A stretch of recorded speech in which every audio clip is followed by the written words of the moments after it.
అది అయిపోయి వచ్చినాక మేకప్ ఉంటుంది, మేకప్ ఉంటుంది. వైట్ గడ్డం పెంచుకోండి, వైట్ గడ్డం పెడతాను, వైట్ గడ్డం పెడతాను. అది దీని మీదే, ఇది ఈ ఒరిజినల్ గడ్డం బ్లాక్, ఇది వైట్ చేస్తాను దాన్ని అంతే. విగ్గు మార్చేస్తాను. దేని నా సపరేట్ విగ్గులు అండి. ఈ విగ్గు వేరు, వీరసింహారెడ్డి విగ్గు వేరు, అఖండకు విగ్గు ఉండదు నా ఓనే. అట్లా దేని మొత్తం 6 విగ్గులు ఉన్నాయి నా దగ్గర. ఇప్పుడు ఇది కాకుండా ఇంకా 5 ఉన్నాయి.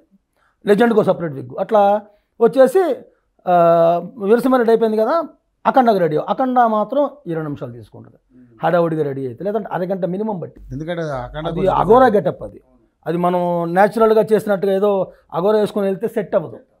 అఘోరాలోకి వెళ్ళిపోవాలి, అసలు నేనే అఘోరా అనుకోవాలి, ఆ రూపం అలా రావాలి. ఎట్ట పడితే అట్టు వెళ్తే ఇప్పుడు ఏముంది, ఎవరైనా ఆ గెటప్ వేసుకుని వెళ్ళొచ్చు. ఇప్పుడు మనం యూట్యూబ్లో చూసాం, చాలామంది అభిమానంతో చేశారు, బాలయ్య గారు అభిమానంతో చేశారు. వాళ్ళు పర్ఫెక్ట్ సూట్ అవ్వాలిగా. ఇప్పుడు వాళ్ళ పరిధిలో వాళ్ళు చేశారండి, మెచ్చుకోండి, శభాష్ అంట. కానీ నా పరిధిలో నేను అలా చేస్తే వాళ్ళకి నాకు తేడా సేమ్ అంటారు కదా, అలా కాదు. బాలయ్య బాబు గారు రెగ్యులర్ బాలయ్య బాబు గారు వేరు, అఖండాలో ఉన్న అఘోరా బాలయ్య బాబు గారు వేరు. ఆయన డెడికేషన్ చూపించాడు, డిఫరెంట్ చూపించాడు. నేను అది కాదు ఇది ఇట్లా ఉంటుంది అని కూడా చూపించగలిగాడంటే నేను ఎందుకు చేయకూడదు? అన్నయ్యని ఫాలో అవుతాను, ఆయన ప్రతిదీ ఫాలో అవుతా. ఆయన తెల్లవారుజామున వేసే పూజ దగ్గర నుంచి ఆయన గెటపే కాదు, అలవాట్లు కూడా ఆయన ఉదయం తెల్లవారుజామున వేసి చేసే పూజ దగ్గర నుంచి నైట్ మన ఎంహెచ్ వరకు అన్నీ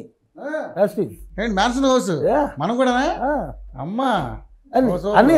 ఆయన మరి పొద్దున్నే చుట్ట తాగుతున్నట్టుగా మరి మీరు కూడా అది చుట్ట తాగుతాను అని చెప్పను, ఎందుకంటే అబద్ధాలు చెప్పడం నాకు ఇష్టం ఉండదు.